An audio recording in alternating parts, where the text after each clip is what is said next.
NRI बच्चों की विरासत पर रिश्तेदारों ने कब्जा कर लिया। उत्तर प्रदेश के लखनऊ में रघुवीर सक्सेना रहते थे। वे अपने इलाके में सम्मानित व्यक्ति माने जाते थे और उनके पास शहर के बाहरी इलाके में पुश्तैनी मकान था और कुछ खेती की जमीन भी थी और बाजार में 2 दुकानें भी थी।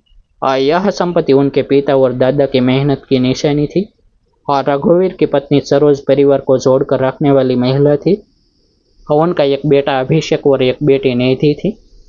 दोनों बचपन से पढ़ाई में तेज थे और रघुवीर का सपना था कि उनके बच्चे ऊंची शिक्षा लेकर अपनी पहचान बनाई। उन्होंने अपनी ज़रूरतें कम कर दी, बच्चों की पढ़ाई पर पूरा ध्यान दिए। कई बार दुकान का मुनाफा कम हुआ, फिर भी उन्होंने फीस कभी नहीं रुकने दी।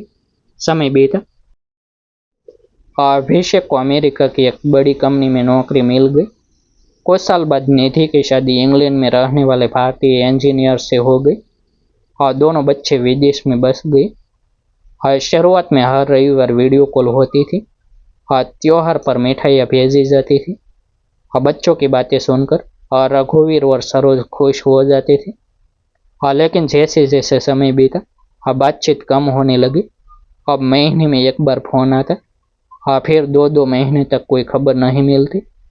दोनों बच्चे अपने काम और परिवार में व्यस्त हो गए। रघुवीर ने कभी शिकायत नहीं की। वे हमेशा कहते, बच्चे मेहनत कर रहे हैं और यही हमारी सबसे बड़ी कमाई है। इसी बीच रघुवीर के छोटे भाई महेंद्र सक्सेना का परिवार अक्सर घर आने लगा और महेंद्र का बेटा दीपक और उसकी पत्नी पूजा भी बहुत सेवा दिखाते थे। वे दवा लाते, बैंक का काम कर देते, बाजार से सामान खरीद देते। सरोज को लगा कि रिश्तों में अभी भी अपनापन बसा है, लेकिन रघुवीर कई बार चुप चाप महेंद्र की नजरें संपत्ति के कागजों पर टेकते हुए देख लेते थे। उन्होंने एक दिन मजाक में कहा, महेंद्र, जमीन देखकर क्या सोच रहे हो? महेंद्र हंसकर बोला, हाँ भैया, यह सब तो आपका है, हम तो बस आपकी सेवा कर रहे हैं। बात वहीं खत्म हो गई। कुछ महीनों बाद सरोज की तबीयत बिगड़ गई। लंबी बीमारी के बाद उनका निधन हो गया। इस दुख ने रघुवीर को पूरी तरह अकेला कर दिया। अमेरिका और इंग्लैंड से दोनों बच्चे अंतिम संस्कार में आए। 4 दिन रुके, फिर नौकरी और बच्चों की पढ़ाई का हवाला देकर वापस चले गए। जाते समय अभिषेक ने कहा, हाँ पापा, आप अकेले मत रहा कीजिए, सासा है, वे आपका पूरा ध्यान रखेंगे। निधि ने भी यही बात दोहराई और रघुवीर ने मुस्कुराकर सिर हिला दिया। उन्हें लगा कि शायद यही समय की मजबूरी है।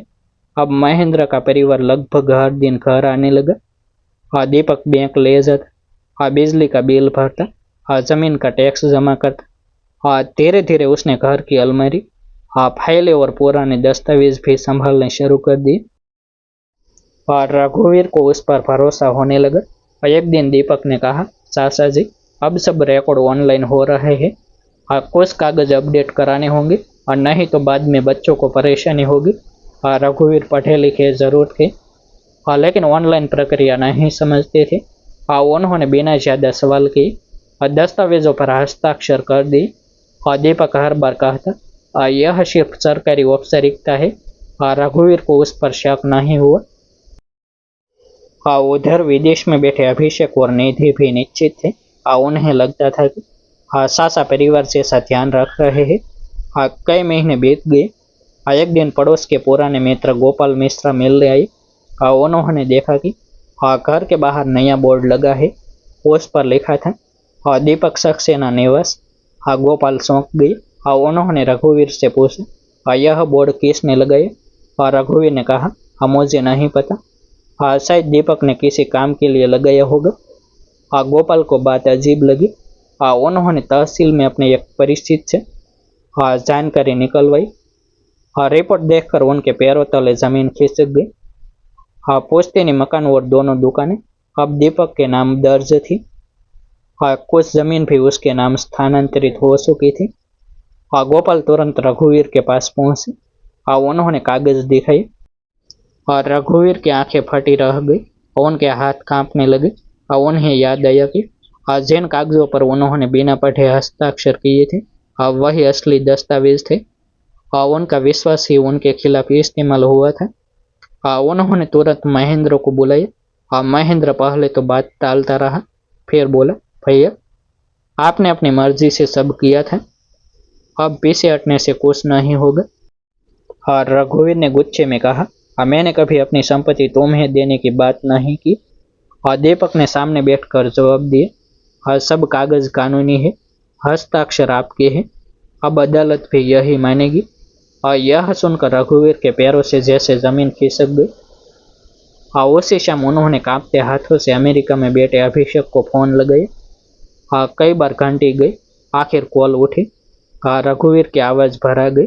उन्होंने सिर्फ इतना कहा, बेटा लगता है तुम्हारे दादा की पूरी विरासत हमसे छीन गई। उधर कुछ पल सन्नाटा रहा। अभिषेक ने गंभीर आवाज में पूछा, पापा आखिर हुआ क्या है? रघुवीर ने रोते हुए पूरी कहानी सुनानी शुरू की। उन्हें यह बिल्कुल भी अंदाजा नहीं था कि यह धोखा केवल संपत्ति तक सीमित नहीं है। अमेरिका में बैठे अभिषेक के पैरों तले जमीन खिसक गई।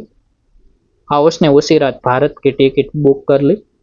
इंग्लैंड से निधि भी पहुंच गई। दोनों सीधे पिता के पास गए। रघुवीर बहुत टूट चुके थे। उनकी आंखों में पछतावा था। वे बार बार एक ही बात कहते रहे, मुझसे बहुत बड़ी गलती हो गई, मैंने भरोसा किया।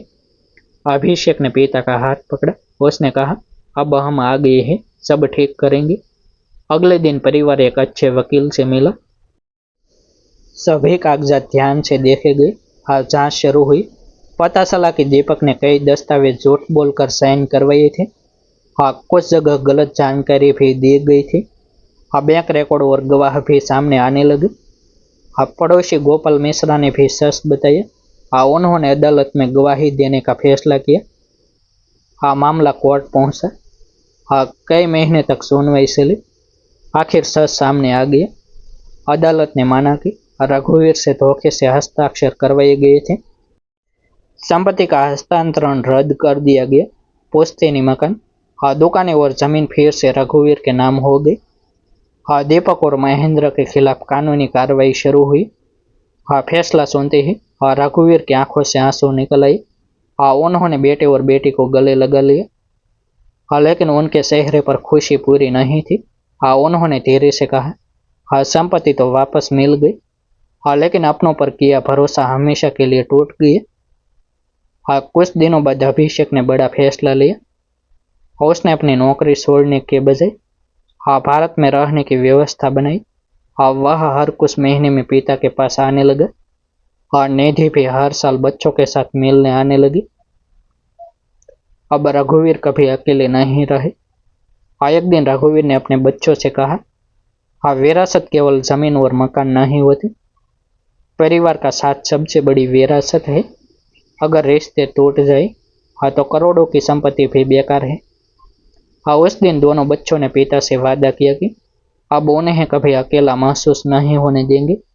रघुवीर के चेहरे पर वर्षों बाद सच्ची मुस्कान लौट आई। उन्हें समझ आ गया कि समय पर परिवार का साथ ही सबसे बड़ी दौलत होता है। डिस्क्लेमर, यह कहानी सत्य घटनाओं से प्रेरित एक काल्पनिक रचना है। इसका उद्देश्य केवल मनोरंजन, सामाजिक जागरूकता और पारिवारिक मूल्यों को प्रस्तुत करना है। कहानी में प्रस्तुत सभी पात्र, नाम, स्थान और घटनाएं काल्पनिक है। यदि किसी व्यक्ति, संस्था या घटना से कोई समानता प्रतीत होती है तो उसे मात्र संयोग माना जाए। आभार। फिर मिलते हैं एक नई स्टोरी के साथ। वीडियो को लाइक और हाइप करना ना भूले, चैनल को सब्सक्राइब करना ना भूले।